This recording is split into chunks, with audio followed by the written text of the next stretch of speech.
It's a Mailbag Monday. We've got your questions about Eury Perez and his debut for the Miami Marlins, AJ Smith-Shawver of the Braves, Mike Vasil of the Mets, and Hunter Goodman of the Colorado Rockies. Let's talk about it. You are Locked On MLB Prospects, part of the Locked On Podcast Network, your team every day.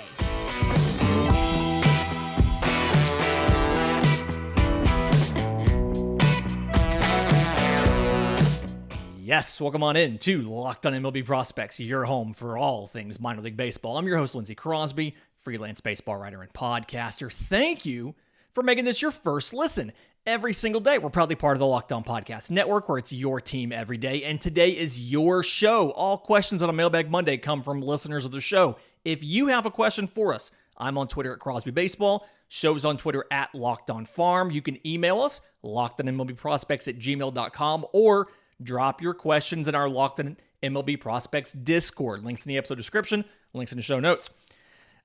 Couple questions came up from the Discord, and we've talked about him quite a bit, but the debut of Eury Perez on Friday for the Miami Marlins. Facing the Cincinnati Reds, he became the youngest pitcher in franchise history. He was about 200 days younger than the previous record. And so Eury Perez goes out 4 2/3 innings against Cincinnati, 4 hits, 2 runs, 2 walks, and 7 strikeouts. And I wanted to take a second and jump into this because there's a lot of stuff that was really interesting about this outing. So in 4 2/3 innings, Eury Perez throws 88 pitches. So not the most efficient outing. And a guy who gets lots of strikeouts is typically going to have a scenario like that. He throws 41 four-seam fastballs, averages 97, touches 99 with it, 47% on that. Throws 31 sliders, so 35% there. Throws 12 curveballs, 14%, and only 4 changeups, 5% of the time. If you remember from Friday, we talked about what to expect from Eury Perez. That changeup, the fastball-changeup combo is one of his big weapons, but you saw the Cincinnati Reds stack up the lineup with a bunch of righties. He only faced 2 lefties, and so he only threw 4 of those changeups. So how the outing went, he came in getting 31% CSW rate. We talked about called strikes plus whiffs. Whiffs obviously being the swing and miss. Called strike is they don't swing at it, but it's still a strike. He got 16 whiffs, which would be 90th percentile if he was qualified for a qualified starter this year in MLB. So the stuff is as good as we talked about it being. The average velocity, again, he averaged 97.5. Among starting pitchers this season, only 4 starters have averaged a higher speed on their fastballs. Jacob deGrom, Hunter Green, Mason Miller, and Sandy Alcantara. That fastball had a ton of spin too, 2,600 RPM. It averaged just over 2,600. Would have been only Emmanuel Clase of the Guardians had more spin than that. The slider came in about 86, 87 miles an hour, top 25 as far as velocity on the slider. And then the changeup, again, he only threw 4 of them. He averaged 91 miles an hour, but that's still 5th fastest in all of baseball.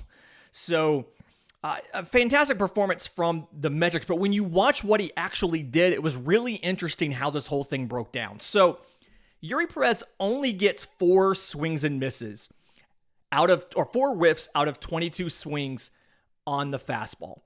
And we talked on Friday about the way to attack Eury Perez is to stack your lineup with righties to try to negate the changeup, which Cincinnati did, and then try to ambush the fastball. Hope he leaves one up. Hope he screws something up there, because that's going to be your best bet. Anybody, like any professional hitter for the most part, can time up 97 and hit it. And we saw that when I go back and I watch the outing, I feel like the control was better than the command. So the control, the ability to throw a pitch for a strike, 78% of those fastballs were in the zone. So he's throwing that fastball for a strike, but the command wasn't necessarily there. He wasn't quite hitting his spots. And when he missed with the fastball, it wasn't missing up or missing down. It was a lot of missing away or in. And it's easier for a hitter to lay off a pitch when they can tell it's going to be outside than when they're not sure if it's going to be up above the zone or in the zone. So I think working on some of the, just an off day for the command means it's kind of a lateral game there and you're not necessarily getting as many swings and misses as you would get. Still finished with a 29% CSW on the fastball, which is very good because typically fastballs will have a little bit lower CSW than a lot of breaking pitches. For the slider, throws 31 of them, gets 8 swings and misses. It's a 32% CSW on the slider by itself. He had good control and command of it. 39% strikes as far as throwing it in the zone, but that's not necessarily what he was trying to do with it. He was really leaning on the slider when he faced a righty, and he got a lot of not great swings off of that. Curveball, threw 12 of those, 4 swings and misses, 42% CSW. Had a 1 to 7 shape, so gave him a little more vertical action, and it's something where when he wasn't as able to command the fastball, he could still use that to keep the vertical component of the game. So the curveball was good. And then again, only threw 4 changeups. No swings and misses, did get 1 swing on the changeup, induced a ground ball, so it did what it needed to do. But ultimately an outing where, yes, he gave up a couple runs, yes, he walked 2 guys, but the stuff is fantastic. Again, the slider, top 25 velocity for a slider. Fast, the average speed of the fastball, top 5. Spin rate on the fastball, he would be number 2 in baseball, was he qualified. Changeup, top 5 velocity on the changeup. And then 16 swings and misses despite not having the command of the fastball. Eury Perez, or as Sandy Alcantara calls him, Pequeño Jirafe, baby giraffe. Eury Perez looked like he was one of the top pitching prospects in baseball, and he pitched like it. And I think, from what I understand, they're going to keep him up for at least another start or 2, just based on the timing of when the injured guys are going to come back. And I absolutely think that Eury Perez is going to learn from this. You'll see him find ways to work that changeup in more situations besides just a left-handed hitter. And I think that you'll see him get a little bit better with the command of the fastball. So if you are a Marlins fan, you should be very, very excited about the future of this rotation between a Sandy Alcantara and a Eury Perez. In just a minute, we've got some questions about some pitchers in the farm systems of the National League East, as well as a guy in Hunter Goodman that's got some pretty stupid power. But first, today's episode is brought to you by our friends with eBay Motors. For a championship team, it's all about making sure every player is a perfect fit, and it's the same when it comes to your vehicle. Every part needs to fit just right. The next time you need parts and accessories, head to eBay Motors. With eBay's guaranteed fit, you can be sure every part you need fits right the first time around. Just add your ride to My Garage and look for the green check mark to know the part will fit or your money back. Because just like in sports, confidence is the name of the game when you shop on eBay Motors. Deion Sanders said it. When you look good, you feel good. When you feel good, you play good. When you play good, they pay good. These parts from eBay Motors will fit good, and they will make your car play good. They have 122 million parts. You'll be back in the game in no time. So get the right parts, the right fit, the right prices on ebaymotors.com. eBay Guaranteed Fit is only available to U.S. customers. Eligible items only. Exclusions do apply. Okay, so questions from our Locked On MLB Prospects Discord, as well as Twitter, email, YouTube, all of those.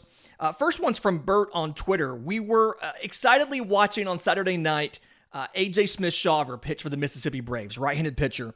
And he said, I know it's early, but when do you think we might see AJ Smith-Shawver in Atlanta?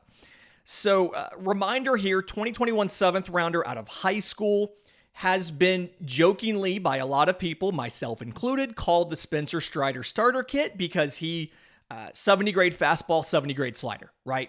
And then was throwing a changeup that was kind of like, what are you doing with that?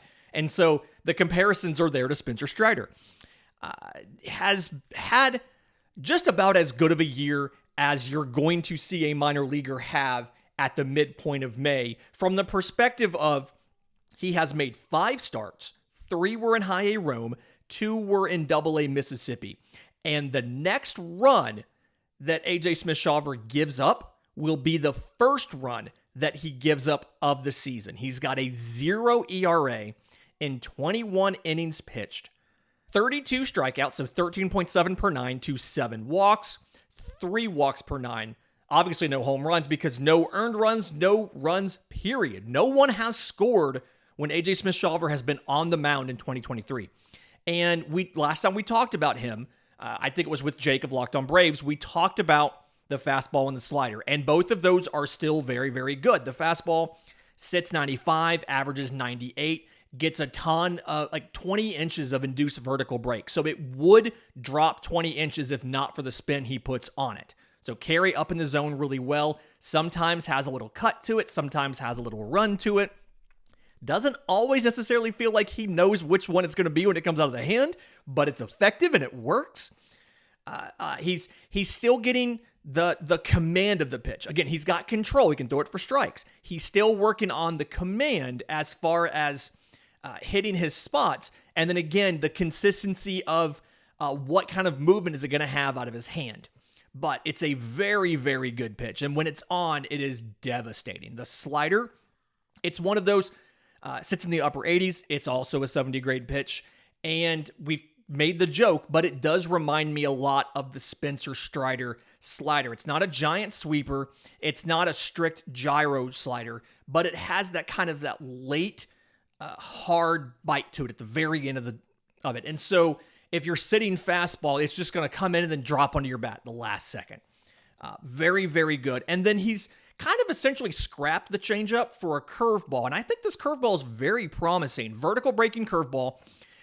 So the slider's kind of breaking, if you're a right-handed hitter, it's kind of breaking down and away. The curveball is a true vertical. I can't tell if it's exactly 12-6 or 1-7. It was a bad camera angle I was watching on Saturday when he was in Mississippi, but looks to be a very promising curveball. The biggest thing for me with AJ Smith-Shawver, we talked about this last year, was he kind of had some lateral movement as he was finishing. So as he's coming through, as he's released the ball and he's finishing, he would fall off to the first base side, which meant that you had lateral movement during the delivery, which meant that it was going to take the ball off of your spot. There's your command issues, right? He's gotten a lot better at being more upright and more in balance all the way through the delivery. And so you can see the command looks a little better. Is again, 7 walks in these 21 innings. So 3 walks per 9. And it looks like in Double A, 7 innings, he's gotten 3. So it's a little bit higher in Double A than it was in High A.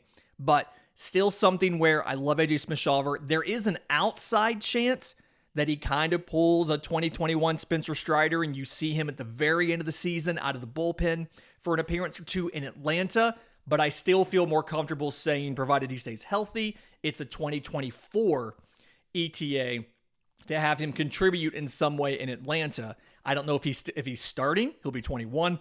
I don't know if he's starting or if he's working out of the bullpen as they ease him in, if he's a spot start guy, but either way, you could see him this season, but it still feels like it's going to be 2024. But AJ Smith-Shawver looks to be on the fast track to Atlanta because the stuff is real and it's spectacular. Jeremy in our Discord asked about Mike Vasil of the New York Mets, 2021 8th rounder out of Virginia, and was never really had that great college career like everybody thought. He was going to be a prep draftee, had an arm injury that year, so he goes to college. Ended up being again an 8th rounder in 2021, but struggled last year, had some bone spurs, really has taken off.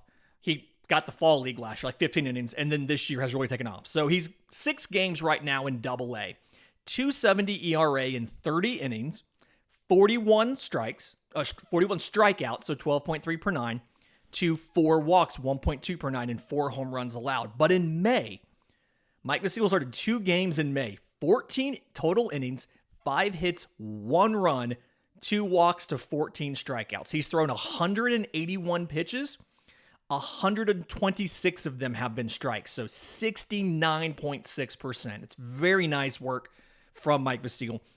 The thing that I'm not loving, okay, so let's back up. What he throws, he has 4 pitches that are above average to above average, maybe plus on the curveball. So the fastball sits 94, he can touch 98 with it, throws it really well up in the zone. I've got it solidly above average. The curveball is somewhere above average plus. Curveballs are sometimes hard to evaluate. It is a 12-6. It is a vertical breaker. Throws it in the low 80s. He has a slider in the high 80s. Kind of looks like a cutter at times. And then he has a changeup sits in the mid 80s. The issue is, and as dumb as this sounds, is he almost throws too many strikes. And by that, what I mean is Mike Vasil is trying so incredibly hard to get every single batter struck out and to not walk anybody that sometimes he throws a strike when he doesn't have to. Sometimes he leaves a pitch over the plate when he doesn't have to. And there's going to be times against certain hitters or in certain situations where it's better to miss off the plate versus missing middle. It feels like he's trying to be perfect, and perfect is the enemy of good. And so, yes, he's only walked 4 guys in 30 innings. It's fantastic. It's great. 1.2 walks per 9. But when I go back and look at some of those home runs are in situations where you would have rather just walked the guy.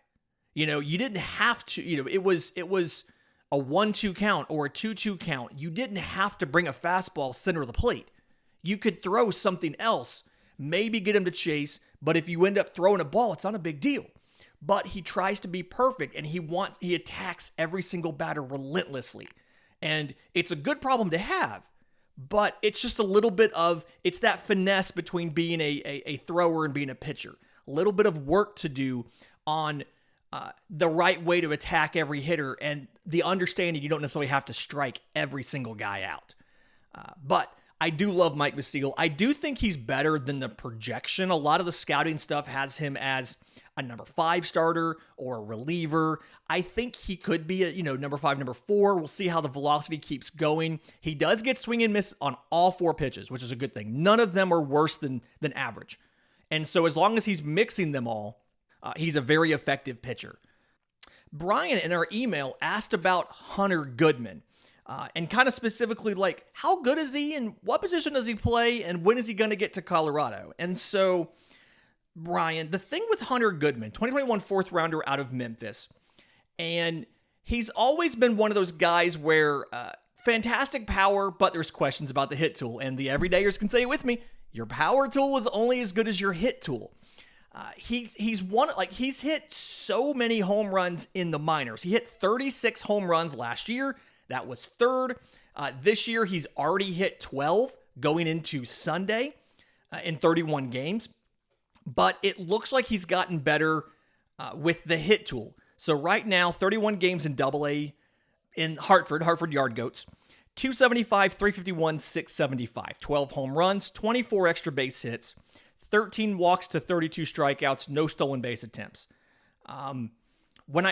Offensively, when I watch Hunter Goodman, he's gotten better at chase. He's gotten better at making contact in the zone. So 2 things that he was getting kind of marked down on. And then he's gotten better at hitting the ball to all fields versus just pulling the ball and launching it for power. He's got tons of power. His 90th percentile exit velo is 108. Just stupid power. The issue has always been selling out for that power and trying to crush every single pitch. And Hunter Goodman's gotten a lot better at not chasing as much, having a little more disciplined swing decisions. And so because of that, the slugging right now is at 675, which it's higher in AA Hartford this year than it was in high A Spokane and low A Fresno last year when everybody was like, well, yeah, but it's Fresno. Everybody hits for power in Fresno. He's doing it in Hartford. He's doing it in Connecticut. He's hitting right now. The thing here is, by the way, he has one of those home runs off of Mike Vasil. The only home run Mike Vasil has given up in the month of May, the only earned run was a home run to Hunter Goodman. That's how these 2 guys connect. It's really interesting. So I think that Hunter Goodman is Offensively getting much better. I think his hit tool is going to be closer to average with, again, 70 grade power. So you're feeling a lot better about that. The question is, where is he going to play? He is very raw at catcher. His arm is plus, but he just doesn't have a lot of the mechanics and technique to be an above average catcher. And you can see they kind of feel the same way. He's played this year so far. He's played 10 games in left, 7 games at first, and only 5 games at catcher. I do think he'll end up being a first base outfield kind of swing guy who does a lot of that. I'm worried stylistically, kind of the big swing, tons of power, but is going to be prone to strikeouts and things like that. Kind of reminds me a lot of Joey Gallo. But either way, Hunter Goodman to me is going to be an outfielder and a first baseman, and you'll see him probably midpoint of next year. Although the way he's been on this absolute heater in Double-A, it may be sooner than that.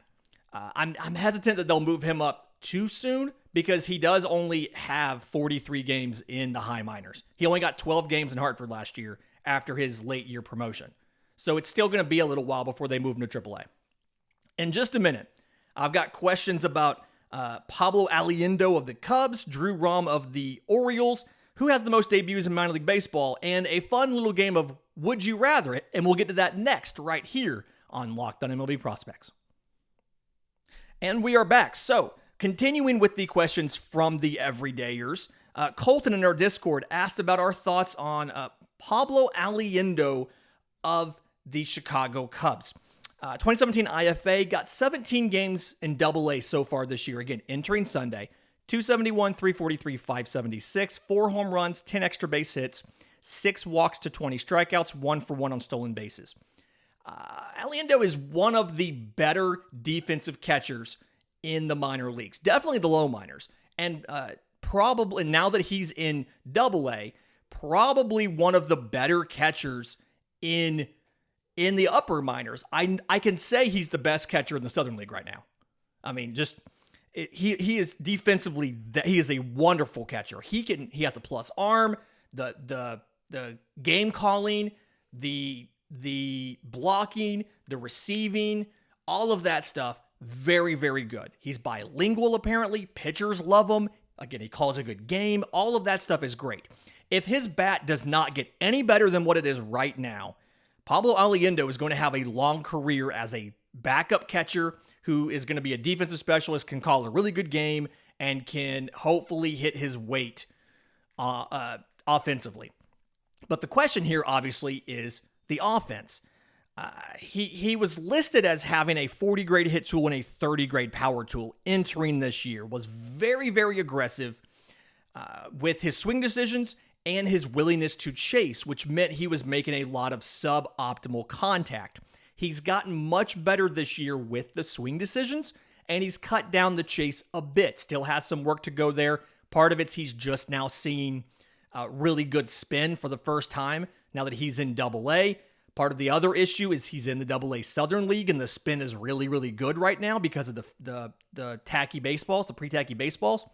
But if he can continue this trend of, I mean, if he can bat 250 with the slugging of 400, he's a guy that is going to have a long career because he is so good behind the plate. He is incredible to watch defensively. So I'm encouraged by where he is. It is still very early in his time in Double-A. I do want to see him without the tacky baseballs to see what his bat does when he's not facing pitchers who have that extra advantage. We'll see what happens there. Sneaky Turtle in our Discord asked about Drew Rom of the Baltimore Orioles. Left-handed pitcher, 2018 fourth rounder out of high school, just a really funky dude. So 6 games in Double-A Norfolk this year, 4-1, 2.87 ERA in 31 in the third innings. 32 strikeouts, so just over 9 strikeouts per 9, to 10 walks, just under 3 walks per 9, 2 home runs allowed. He was called up late last week, was up in the bullpen, didn't get into a single game, and then got sent back down. But he's probably my favorite of those like pitchability lefties that the Orioles have had, because for a while this was like a thing that they did, was just, we're just going to get a bunch of pitchability lefties. And the reason is because he's almost like 2 separate pitchers. depending on if he's facing a righty or a lefty. So he's got a fastball, he's got a slider, he's got a splitter that he throws. And so what he does is against a right-handed hitter, and again, Rom is a lefty, against a right-handed hitter, he has like a higher 3/4 slot, and it's a lot of vertical game, right? He's got the fastball that he'll elevate. He's got the splitter that he'll drop down low. He's sitting low 90s or so on the fastball, not a ton of velocity, but it's a lot of up and down, right? So he can get hitters to swing underneath stuff, swing over stuff. And again, it's come out of that high 3/4 slot. When he faces a left-handed hitter, he drops the slot down to a low 3/4 slot, and it's very much a lateral game, right? He's working sinker, he's working slider, and so it's really interesting. He's almost like two separate pitchers, and it's really fun to watch. And because it's so unusual and he gives so many different looks to different handedness, I feel like he's going to have a little bit of a better chance at surviving than some of the other pitchability lefties that we've seen in this Orioles system that have come up and have struggled. You know, the ceiling on a sinker slider guy isn't incredibly high. We've talked about that before because if you leave because you're pitching to contact, and when you leave those pitches out over the plate or you miss your spot, you don't have the command on, you get crushed. But it feels like because he does so many different things, he has a little bit more runway as far as the grace to make it work. So really fun there. Brian in our Discord asked which team led the league in debuts this year. And everybody thought it was going to be Washington. Washington only has 4. There's actually 2 teams going into Sunday that are tied with 5. And both of them have had 4 pitchers debut and 1 position player. And it's the Cleveland Guardians and the Oakland Athletics. The Cleveland Guardians had 4 pitchers, and then catcher, utility guy David Fry. The Oakland A's have had 4 pitchers, and then first baseman Ryan Noda. They've had different qualities for these guys, but they've had some good players. Cleveland brought up Tanner Bibby, brought up Logan Allen.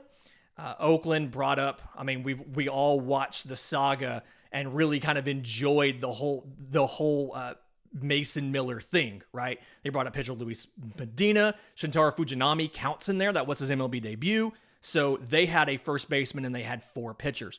It's really interesting. 4 teams had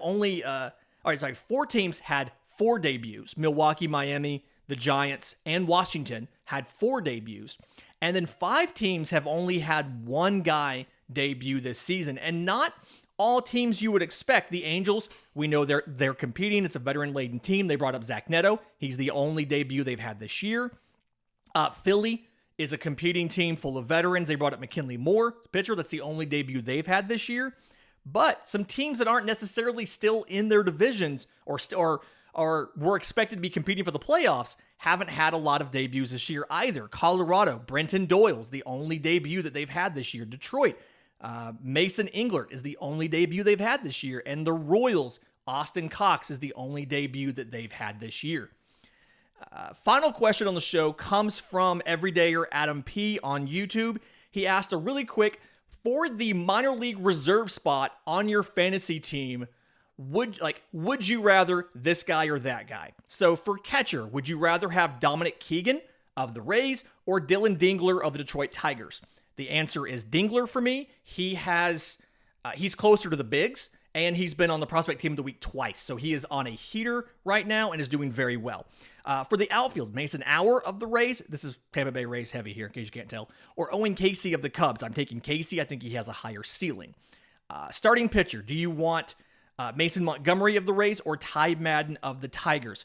Both of them have decent fastballs. I like Madden's secondaries better, so it would be Madden for me. And then relief pitcher, it's down to Colby White of the Rays or Ethan Small of the Brewers. White's still coming back from Tommy John. He's not going to be on a mound, we think, until the middle of the year. Ethan Small is healthier. He is closer to the bigs. I would never put a spot on a fantasy team, like in an A spot, to hold a reliever.